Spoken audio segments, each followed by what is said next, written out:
개발일을 하거나 컴퓨터 과학을 공부하다 보면 자료 구조를 배워야 한다라는 이야기를 많이 듣게 됩니다.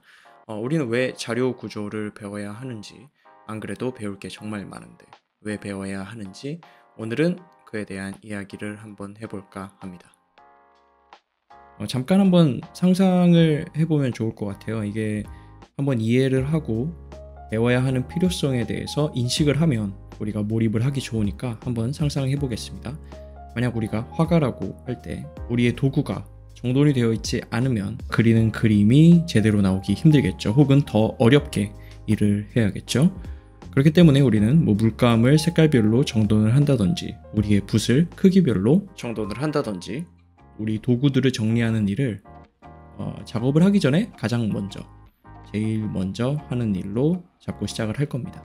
이렇듯이 도구가 잘 정돈이 되어야 작업이 수월하게 되고 그래야 결과물이 잘 나오겠죠. 여기서 자료 구조는 이 도구를 정돈하는 역할을 합니다.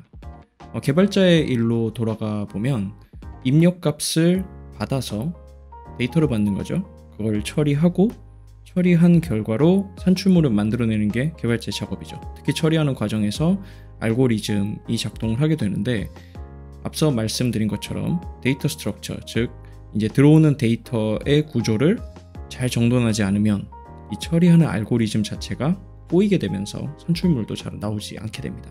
그래서 자료 구조가 중요한 거죠.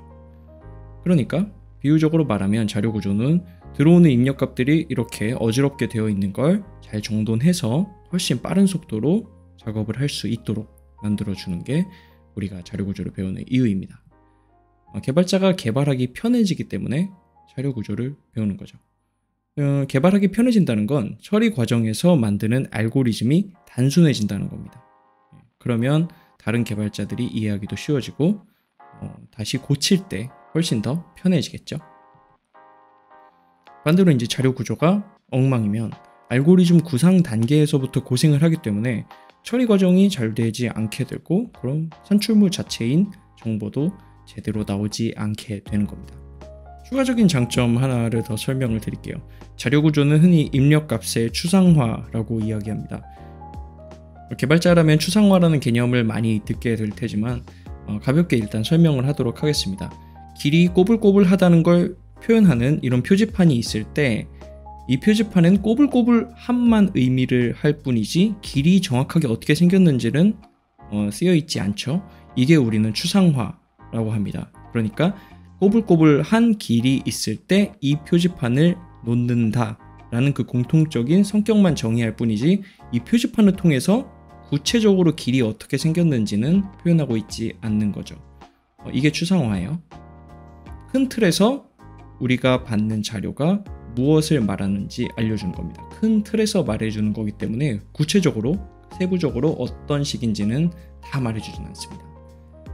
이렇게 추상화가 가능하면 예를 들어 이름이나 점수나 과목 이렇게 세세한 정보를 일일이 나열하지 않고도 성적이라고 하는 데이터를 통해서 소통이 가능합니다. 훨씬 더 간결하게 큰 틀에서 이야기할 수 있는 거죠.